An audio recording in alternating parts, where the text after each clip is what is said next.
This is the Bible in 1 year, day 113. The gracious hand of God. Things happen to us. So much of life is simply the set of circumstances we find ourselves in. For example, our parents, our genetic design, the weather. Much of our education and our government are all things that we experience as happening to us. In Greek grammar, these things are expressed in what we call the passive voice. However, we also make things happen. When I initiate an action and do something, this is expressed in the active voice. But Greek grammar also has a third voice, the middle voice. This is neither wholly active nor wholly passive. When I use the middle voice, I am participating in the results of an action. Christian prayer is spoken in the middle voice. It cannot be in the active voice because it's not an action I control, as in the ritualistic pagan prayers where the gods do our bidding. Prayer is not in the passive voice either, in which I'm at the mercy of the will of gods and goddesses. In Christian prayer, as Eugene Peterson puts it, I enter into an action begun by another, my creating and saving Lord, and find myself participating in the results of his gracious action. In one sense, the whole of the Christian life is prayer. We welcome God's gracious hand in our lives, and we participate in what he is doing in the world. God involves you in his plans. Of course, he could do it all on his own, but he chooses to involve you. He gives you freedom, but he remains in control. From Psalm 50. The Mighty One, God, the Lord, speaks and summons the earth from the rising of the sun to where it sets. From Zion, perfect in beauty, God shines forth. Our God comes and will not be silent.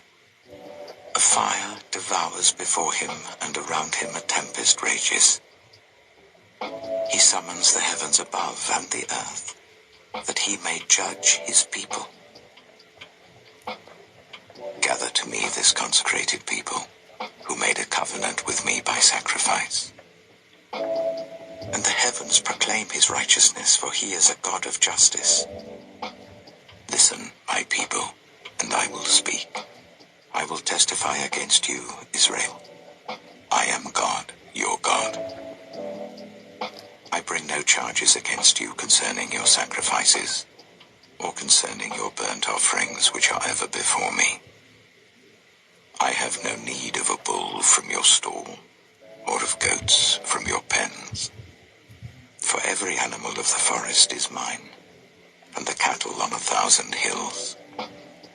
I know every bird in the mountains, and the insects in the fields are mine. If I were hungry, I would not tell you, for the world is mine, and all that is in it. Do I eat the flesh of bulls, or drink the blood of goats? Sacrifice thank offerings to God. Fulfill your vows to the Most High, and call on me in the day of trouble. I will deliver you, and you will honor me. God will deliver you. For millions of people around the world, the COVID-19 epidemic has been a day of trouble. Now, Afghanistan, Ukraine, humanitarian crises, economic hardship. What about you? Are you facing trouble in your life? Worry about your health or the health of your loved ones? A stressful situation at work, a difficult relationship, a financial challenge? God is in utter control of his universe. God the Lord speaks and summons the earth from the rising of the sun to the place where it sets. He owns everything. We may fight and struggle for our little corner and possessions, but in the end, God owns it all. Every animal of the forest is mine, and the cattle on 1,000 hills. He is not dependent on human beings. If I were hungry, I would not tell you, for the world is mine, and all that is in it. Nevertheless, he graciously gives you a part to play. First, thank God. Sacrifice thank offerings to God. Second, call on God. Call upon me in the day of trouble. Third, honor God. I will deliver you, and you will honor me. I have come back many times to Psalm 50, verse 15. I've called out to the Lord in the day of trouble. It's amazing to look back and see how often his gracious hand has delivered me. Lord, thank you so much for all the wonderful answers to prayer. Now I call upon you again to deliver me. New Testament from Luke 22. Now the feast of the unleavened bread, called the Passover, was approaching. And the chief priests and the teachers of the law were looking for some way to get rid of Jesus, for they were afraid of the people. Then Satan entered Judas, called Iscariot, one of the 12. And Judas went to the chief priests and the officers of the temple guard, and discussed with them how he might betray Jesus. They were delighted, and agreed to give him money. He consented, and watched for an opportunity to hand Jesus over to them when no crowd was present. Then came the day of unleavened bread on which the Passover lamb had to be sacrificed. Jesus sent Peter and John, saying, "Go and make preparations for us to eat the Passover." "Where do you want us to prepare for it?" they asked. He replied, "As you enter the city, a man carrying a jar of water will meet you. Follow him to the house that he enters, and say to the owner of the house, 'The teacher asks, where is the guest room where I may eat the Passover with my disciples?' He will show you a large room upstairs, all furnished. Make preparations there." They left and found things just as Jesus had told them. So they prepared the Passover. When the hour came, Jesus and his apostles reclined at the table, and he said to them, "I have eagerly desired to eat this Passover with you before I suffer. For I tell you, I will not eat it again until it finds fulfillment in the kingdom of God." After taking the cup, he gave thanks and said, "Take this and divide it among you. For I tell you, I will not drink again from the fruit of the vine until the kingdom of God comes." And he took bread, gave thanks and broke it, and gave it to them, saying, "This is my body given for you. Do this in remembrance of me." In the same way, after the supper, he took the cup, saying, "This cup is the new covenant in my blood, which is poured out for you. But the hand of him who is going to betray me is with mine on the table. The Son of Man will go as it has been decreed, but woe to that man who betrays him." They began to question among themselves which of them it might be who would do this. A dispute also arose among them as to which of them was considered to be greatest.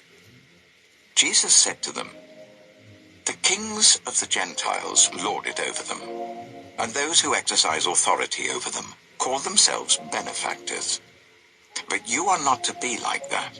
Instead, the greatest among you should be like the youngest, and the one who rules like the one who serves. For who is greater, the one who is at the table, or the one who serves? Is it not the one who is at the table? But I am among you as one who serves. You are those who have stood by me in my trials, and I confer on you a kingdom, just as my Father conferred one on me, so that you may eat and drink at my table in my kingdom, and sit on thrones, judging the 12 tribes of Israel. Simon, Simon, Satan has asked to sift all of you as wheat. But I have prayed for you, Simon, that your faith may not fail. And when you have turned back, strengthen your brothers." But he replied, "Lord, I'm ready to go with you to prison and to death."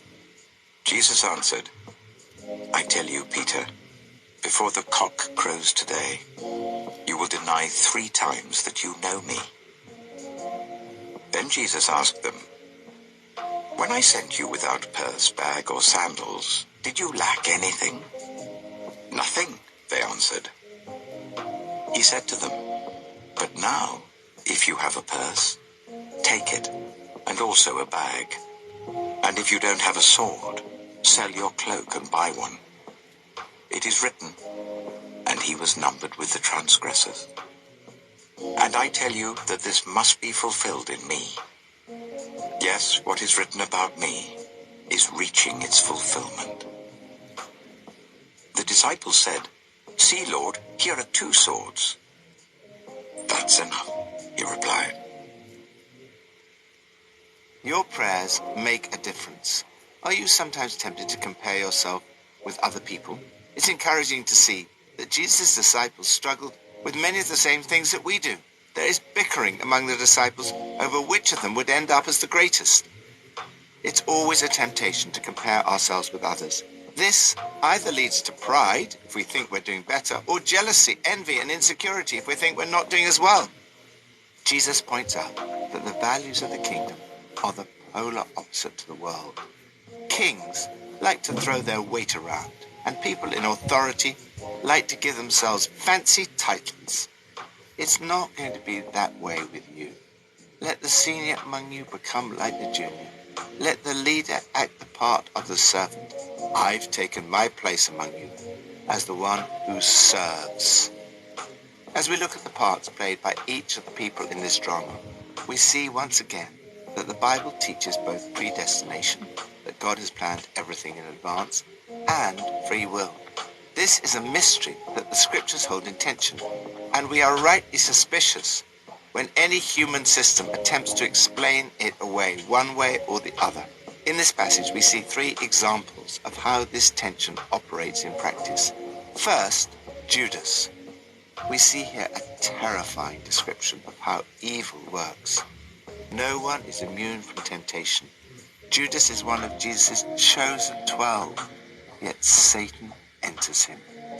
Jesus says that all this was foreknown and indeed predestined. The Son of Man will go as has been decreed. But the fact that it is foreknown and predestined does not absolve Judas of responsibility. But woe to that man who betrays him. The paradox is that although it has been decreed, Judas is a free agent. Judas' will was involved. When he was offered money to betray Jesus, Judas consented and watched for an opportunity to hand Jesus over. Second, Simon Peter. The same Satan who entered Judas wanted to sift Peter as wheat. Peter was very confident that he would not let Jesus down. Lord, I'm ready to go with you to prison and to death. Jesus knew that Peter would fall. I tell you, Peter, before the cock crows today, you will deny 3 times that you know me. But ultimately his faith did not fail. Jesus said, but I prayed for you, Simon, that your faith may not fail. This shows that in the midst of this extraordinary paradox of predestination and free will, prayer really does make a difference. Why and how it works we may never understand. However, the example of Jesus shows that it really does count. Your prayers do make a difference. Third, Jesus. Supremely in the life and death of Jesus, we see this paradox of predestination and free will. Jesus says the Son of Man will go as it has been decreed. He says it is written, and he was numbered with the transgressors. And I tell you that this must be fulfilled in me. Yes, what is written about me is reaching its fulfillment. There could not be a stronger statement that Jesus' death was preordained, pre-planned, and predestined. Yet, Jesus went willingly to his death. He chose to die. He gave his body for us. We see the balance between God's part and our part. We are reminded of it every time we take communion. Jesus said, this is my body given for you. This cup is the new covenant in my blood, which is poured out for you. That was the hard part, the sacrifice of his life voluntarily given for us. Our part is relatively simple. Do this in remembrance of me. Lord, thank you that you've done all this for me. Thank you that you gave your body and shed your blood for me. Thank you for your gracious hand in my life. Old Testament, from Joshua 3 to 5. Early in the morning, Joshua and all the Israelites set out from Shittim and went to the Jordan, where they camped before crossing over. After 3 days, the officers went throughout the camp giving orders to the people. When you see the Ark of the Covenant of the Lord your God, and the Levitical priests carrying it, you are to move out from your positions and follow it. Then you will know which way to go, since you have never been this way before. But keep a distance of about 2,000 cubits between you and the ark. Do not go near it.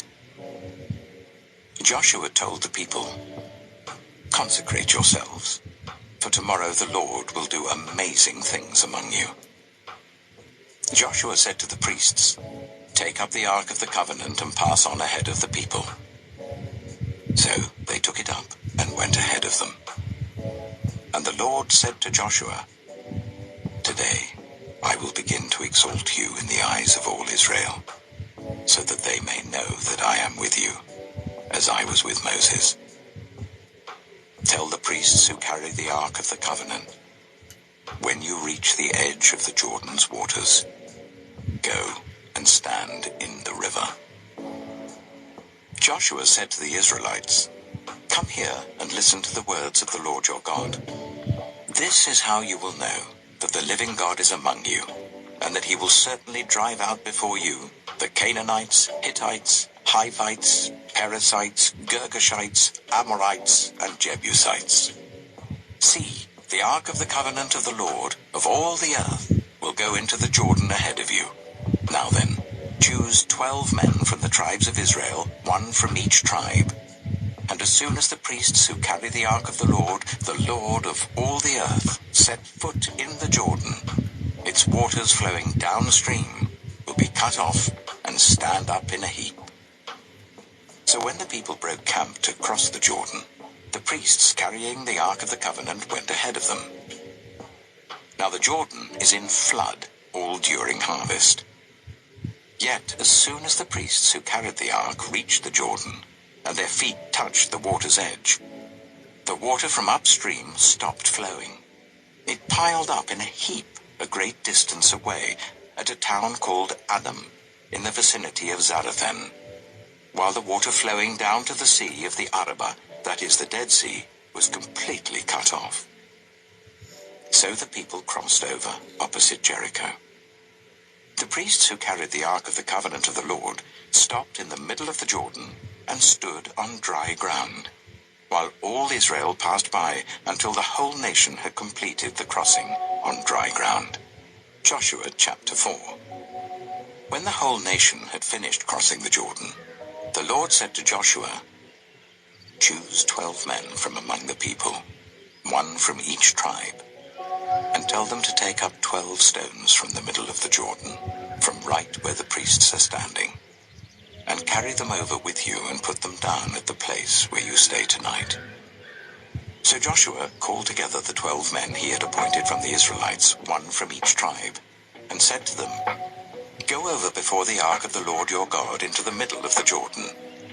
Each of you is to take up a stone on his shoulder according to the number of the tribes of the Israelites, to serve as a sign among you.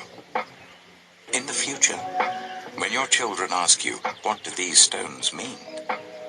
tell them that the flow of the Jordan was cut off before the Ark of the Covenant of the Lord. When it crossed the Jordan, the waters of the Jordan were cut off. These stones are to be a memorial to the people of Israel forever." So the Israelites did as Joshua commanded them.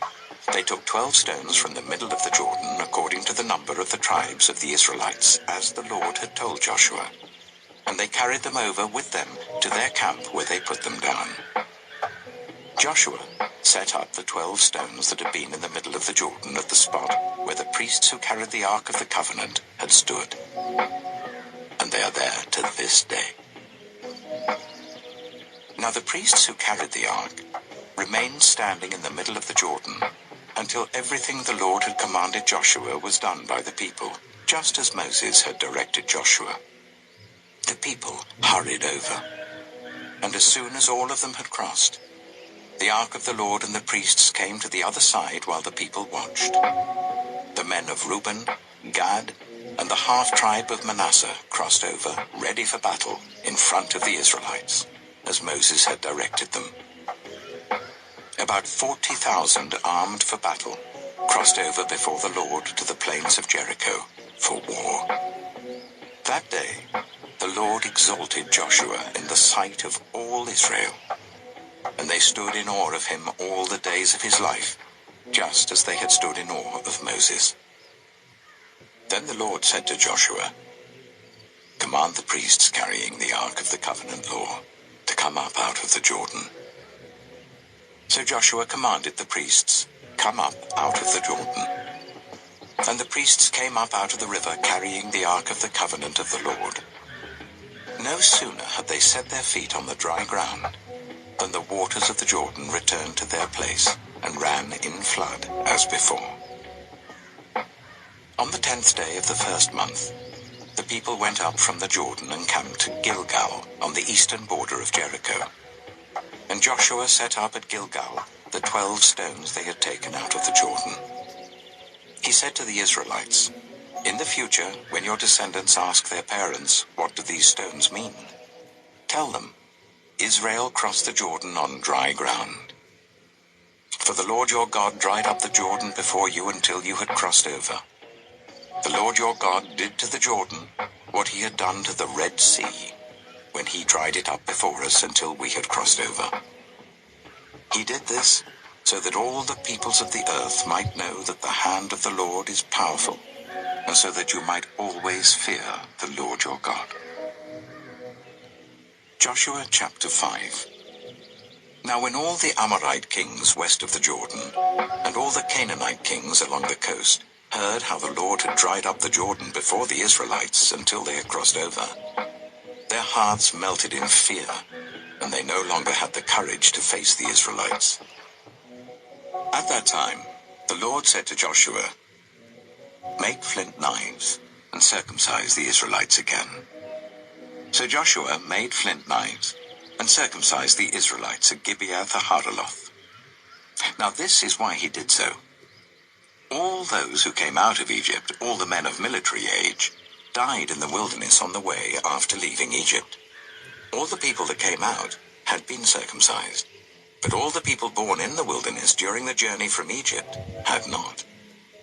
The Israelites had moved about in the wilderness for 40 years, until all the men who were of military age when they left Egypt had died, since they had not obeyed the Lord. For the Lord had sworn to them that they would not see the land that he had solemnly promised their ancestors to give us, a land flowing with milk and honey. So he raised up their sons in their place, and these were the ones Joshua circumcised. They were still uncircumcised because they had not been circumcised on the way. And after the whole nation had been circumcised, they remained where they were in camp until they were healed. Then the Lord said to Joshua, "Today I have rolled away the reproach of Egypt from you." So the place has been called Gilgal to this day. On the evening of the 14th day of the month, while camped at Gilgal on the plains of Jericho, the Israelites celebrated the Passover. The day after the Passover, that very day, they ate some of the produce of the land, unleavened bread and roasted grain. The manna stopped the day after they ate this food from the land. There was no longer any manna for the Israelites, but that year they ate the produce of Canaan. God will do amazing things. Do you realize that God is with you? And if God is with you, then you can face every challenge that lies ahead. God says to Joshua, "I am with you, as I was with Moses." Again, we see here the balance between our part and God's part. First, prepare yourselves. God was about to act in a miraculous way on behalf of his people, but the people themselves had a part to play. Joshua tells the people to prepare themselves, sanctify yourselves. Tomorrow, God will work miracle wonders among you. They were also given the task of choosing people to play particular roles in preparation for the crossing of the Jordan. Second, provision of God. We see again the gracious hand of God. The Lord did amazing things. One of these amazing things was the crossing of the Jordan. God promised to exalt Joshua. Joshua did not exalt himself, but that day the Lord exalted Joshua in the sight of all Israel. He provided for all the people's needs. The manna stopped the day after they ate this food from the land. There was no longer any manna for the Israelites, but that year they ate of the produce of Canaan. God provided as much as they needed and no more. This kept them from material security and self-sufficiency, and perhaps from not trusting in God. Your security and trust must be in God alone. He has always provided enough, but no more. Thank you, Lord, for the astounding way in which you involve me in your plans. I consecrate myself to you today. Thank you that you promise that you will do amazing things in me and provide for all my needs. Pippa adds, in Luke 22, verse 24, this theme of being the greatest keeps coming up. The disciples were jostling for power. It seems so inappropriate when disaster was about to strike. They should have been getting instructions from Jesus. At this stage, it didn't look as though any of them would become great leaders, but they did. This gives hope to us all.